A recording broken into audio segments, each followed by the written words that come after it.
Kevin awoke, and there was no music from his alarm clock radio, only dead air. Lucky for him, the blaring of a car alarm from the street below was loud enough to wake him. He lurched out of bed, aware he was running late, and hurried into the bathroom. He turned on the shower and was about to step in when he heard the noise of a cart being pushed across the floor of his apartment floor. With the shower still running and some water dripping onto the bathroom floor, he slowly creaked out of the bathroom and peered into his living room. There was a man wearing pajamas, placing his TV in a pull cart. It was his neighbor, Hank. "Hank?" asked Kevin.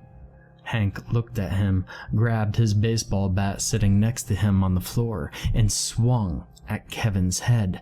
Kevin fell backward into his bathroom door, dodging the blow. And Hank did not say a word and stalked into the bathroom, clutching the bat. Driven by malice, Hank cranked up the bat for a fatal shot to Kevin's head when he suddenly lost his balance on the slippery bathroom floor and fell on his back. Terrified, Kevin entered fight or flight mode. Kevin's brain chose fight. Next to the bathroom was a glass candle he had left from a bath a couple nights before. He grabbed the glass candle and hurled it at Hank's head. It broke over Hank's skull, and chunks of wax and glass fell to the bathroom floor. Hank grunted and dropped the bat in a daze.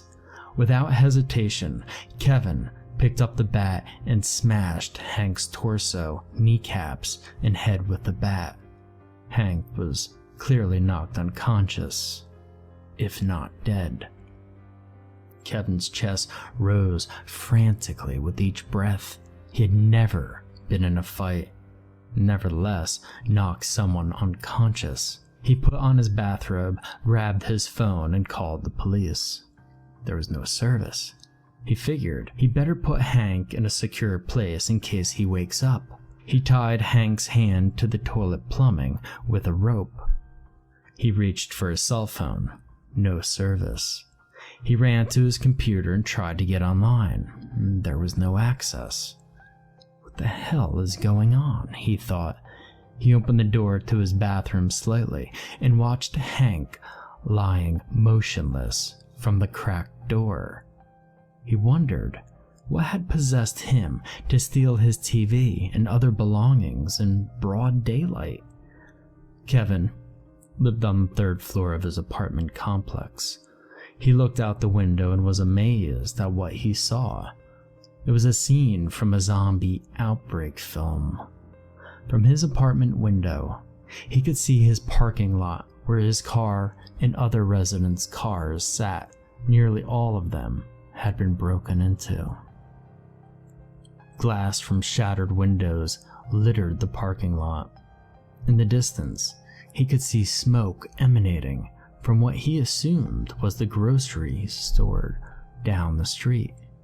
On the street adjacent to the parking lot were a line of businesses. There was an upscale restaurant, a Starbucks, and other retail stores. They all had smashed windows and looked vacant. There was a car billowing smoke sitting right in the middle of the street. He looked at the businesses and there were bodies sporadically strewn across the entrances and sidewalks. It was a scene of pure anarchy. Not the idealistic Noam Chomsky promoting anarchy indicative of classless utopian society. Not the kind of world your privileged libertarian friend gets off to. This was a brutish wasteland. Kevin spied a police officer casually strolling down the street, looking in all the businesses. The police officer's car was parked a block or so away. Kevin opened the window and screamed, "Hey, officer, help!" The officer looked at the third-story window. "There was an attempted burglary. I need your help," Kevin said. Okay, stay put. I'll be right up there, reassured the police officer. Are you armed? Asked the police officer. Kevin indeed was armed. He had a pistol with ammunition under his bed, but it was unregistered. He had received it from his friend, Marshall. No, replied Kevin. What a strange question, he thought. Relieved, Kevin stood at the bathroom door, keeping an eye on the unconscious Hank while looking out the peephole of his apartment until the officer arrived. Finally, the police officer arrived. He entered and asked Kevin to have a seat on his couch in the living room while he fills out some paperwork. He opened his notebook and grabbed a pen from his breast pocket. So, is there anything else of value in your apartment? Asked the cop. Well, there's my PC, that's about it. Well, my guitar. Most of it's on that cart right there already. You see, my neighbor, Hank, tried to steal those things from me. Ah, I see that, assured the police officer. Do you need to see my license? Asked Kevin. That won't be necessary. What do you mean that won't be? The police officer interrupted and pulled out his pistol and aimed it at Kevin. It's not necessary because I'm pointing a gun at your head, son, said the police officer. Stunned, Kevin sat on the couch, stoned with fear. He had never been in a fight, nor had a gun pointed at him. 2 new experiences in one day. The police officer then began loading Kevin's PC, TV, Xbox, and guitar into the cart Hank had wheeled in earlier. He pointed the gun at Kevin while trying to lift the heavy objects onto the cart. Now, is there anything else? You got a gun? Ammo? Asked the police officer. Kevin could not think. His heart was pounding. He knew he had a pistol with ammo under his bed, but he bet the police officer wouldn't find it. No, I don't have anything else. You better not be lying. Kevin mustered up whatever courage he had and asked, Why are you doing this? Why not? Retorted the police officer. What is going on? The police officer lost attention and gave one more cursory look through the rest of the apartment. He went into the kitchen and opened the fridge to find a 6-pack of beer. He grabbed the 6-pack and put it on the cart. He opened one beer and chugged nearly half of it in one gulp. He then concluded it was time to leave. He slowly wheeled the car out the door. Before leaving, he coldly gazed at Kevin, pointed the gun at him, and pulled the trigger. It clicked. Without a blast. The gun wasn't even loaded. What are you going to do? Asked the cop. Kevin sat motionless. His feet felt like they were in cement blocks. What was he supposed to do? He couldn't attack or, God forbid, kill a cop. The police officer left the apartment with a chuckle and pushed the cart down to the elevator. A sociopathic grin ran from ear to ear. He was no longer a police officer sworn to protect and serve. He was no longer human. He was an animal poisoned by his own selfish desires. Kevin sat glued to the couch for what seemed like an eternity. His brain raced trying to figure out what just happened. He came to the realization that he had to get out of the city. Then he thought of his girlfriend, Annie. Where was she? He thought. He looked at his phone, but it still had no service. He had to find her. He watched from his window as the cop put all of his belongings in the cop car.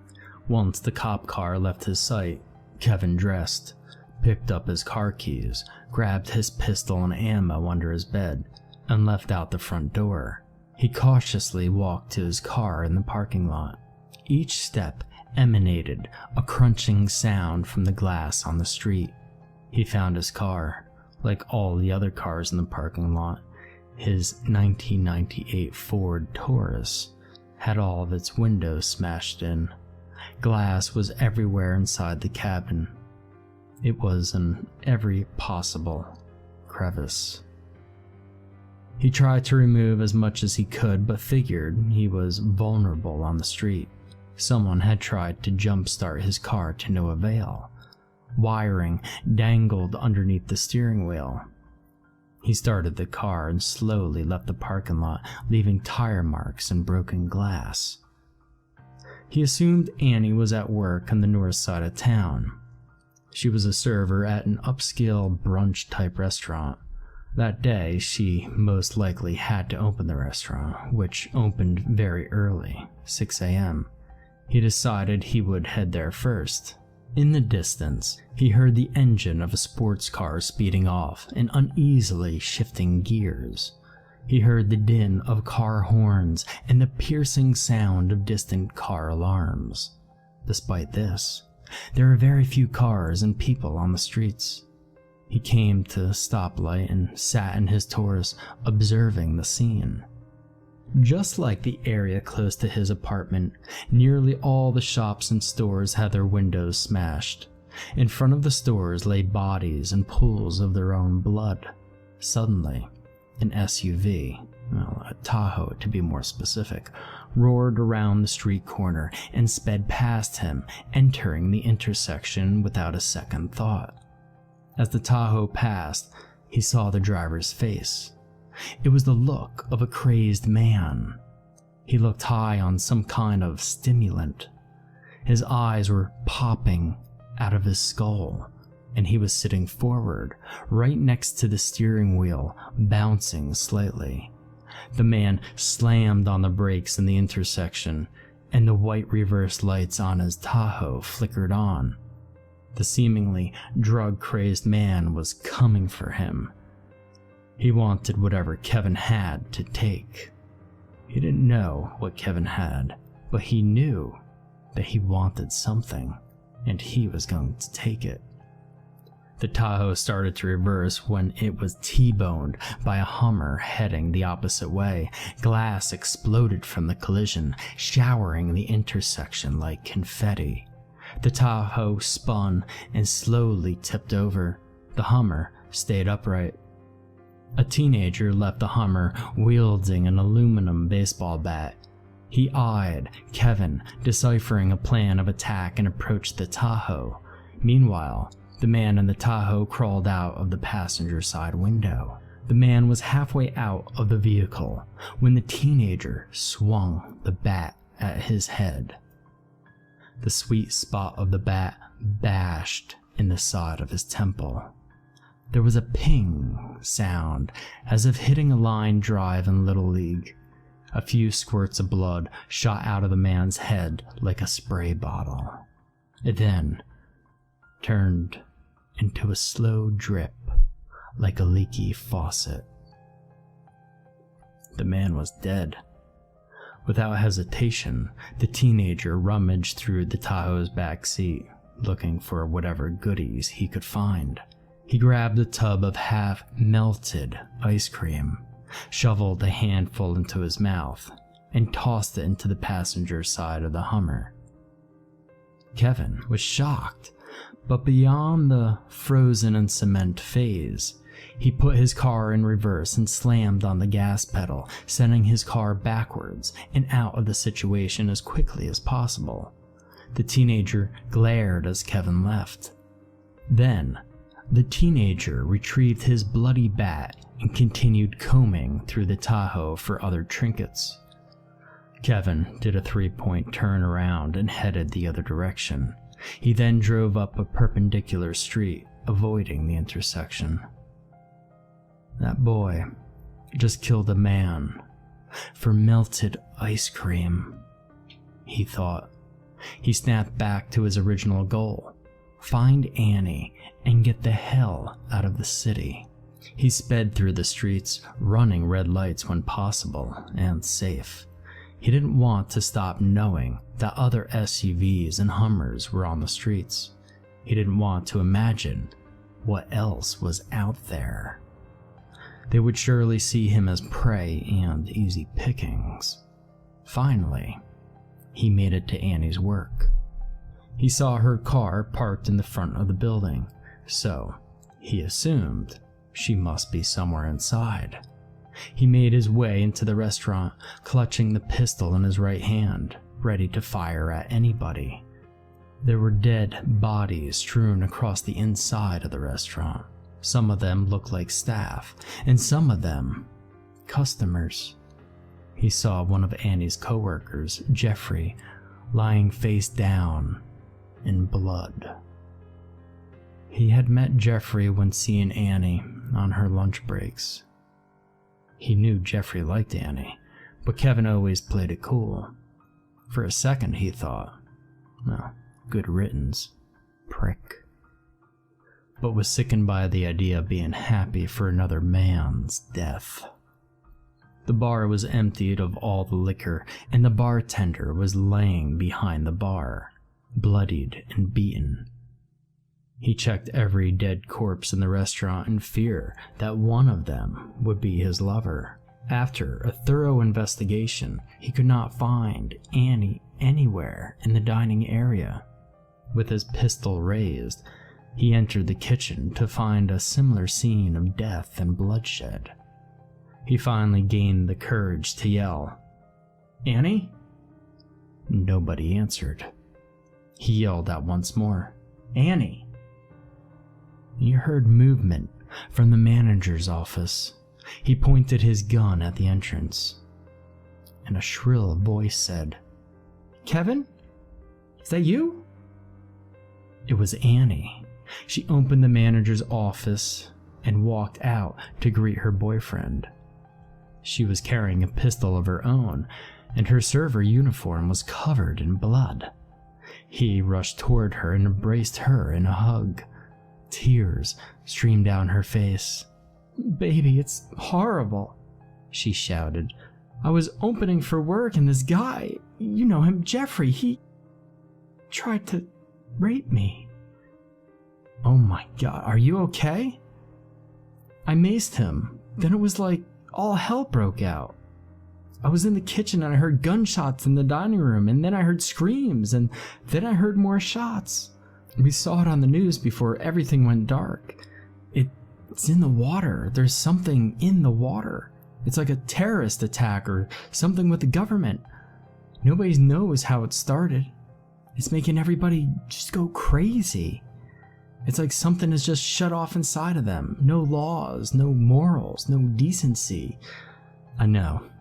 I saw it. A police officer robbed me. I'll tell you later," said Kevin. "They don't care about anything or anybody, just themselves," sobbed Annie. "You haven't drunk any water, have you?" "No, I haven't," reassured Kevin. Kevin placed his pistol on the blood-stained kitchen workspace. He grabbed her and gave her a passionate embrace. "I'm so glad you're okay. We need to leave, though," he said. He leaned in and kissed her soft lips. Her breath smelled of alcohol. Her lips were cold and loveless. Her hug seemed fake and empty. He looked behind her into the manager's office. The office was littered with incredibly expensive wines, liquors, desserts, and everything anyone could ever desire. He then felt the cold barrel of a pistol on his forehead. He slowly moved his head and saw his beloved Annie holding a pistol to it. "What are you doing, Annie? Wait, I love you." "That's nice," she snorted. "Wait," he cried. Kevin's body fell lifeless to the floor, like a sack of potatoes. His body made a loud thud. She hummed a tune, took Kevin's gun and ammo, and headed back into the manager's office to gorge herself. For that fleeting moment, she won. She had everything she could ever desire, all to herself. The moment quickly passed, and she needed more. She put Kevin's gun and ammo, the more expensive bottles in a bag, and took Kevin's car to find more desired things. Their lives were solitary, poor, nasty, brutish, and short.